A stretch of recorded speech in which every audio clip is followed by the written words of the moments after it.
What we're going to look at is Daniel Jones go through all of his progressions and come back to an area of the field that is the last area he should look at, which is basically a check down.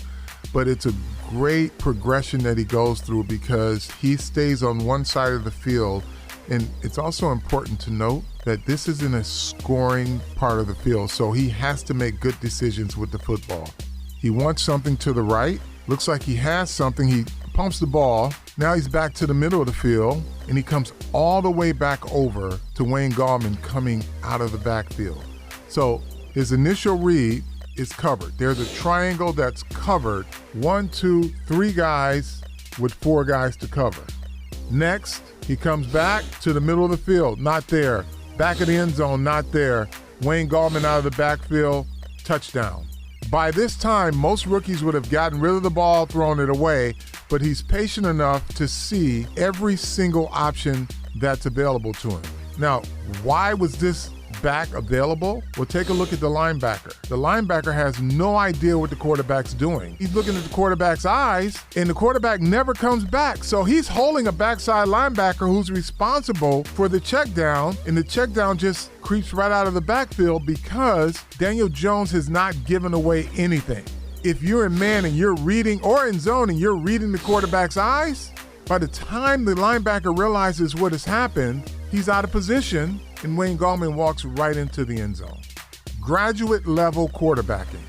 Why was he able to do all of this? Take a look at the offensive line. They're rushing 4 and dropping 7. So it's more guys in coverage than rushing. So all his offensive line has to do is just pick up. They do a good job. The back does not have to get involved in the blocking.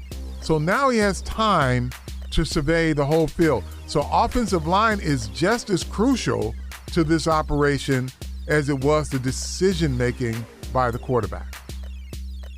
So we're going to take a look here at Jabril Peppers' interception. Number one, they're playing a little man-to-man defense from off. So Jabril Peppers has help in the middle of the field, but he has to carry the crossing route. So he sees it, he plays outside technique, trails, and does a great job of undercutting the route.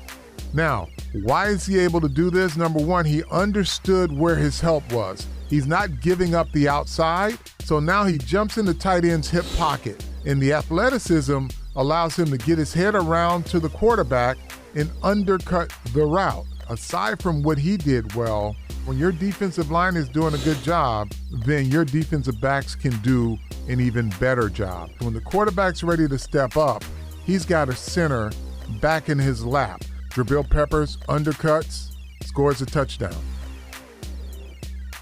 Before we go, it would be a disservice not to acknowledge the bounce-back game of Janoris Jenkins.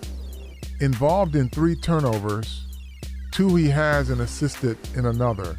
Here's an example of him having great recognition. Here's a wheel route. He sees it all the way, positions himself, and pins the receiver to the sideline, head back around, makes a play at the high point of that route. That's a great play. Now, they're always complementary football. When your defensive line is doing a good job, then your defensive backs can do an even better job. So let's take a look at Marcus Golden. Been very active for the last 3 games. Here he is on the left edge, coming over the tight end and tackle. He gets blocked by the tight end, gets rid of the tight end, now accelerates to the quarterback. Not a lot of time for the quarterback to step into this throw. Good arm strength, but better coverage. Now there's another reason why this play worked. If the quarterback wanted to hold the safety, he did a good job of that, but then when he comes back over, his receiver isn't open because Janoris Jenkins has seen this play 1,000 times and played it perfectly. Interception.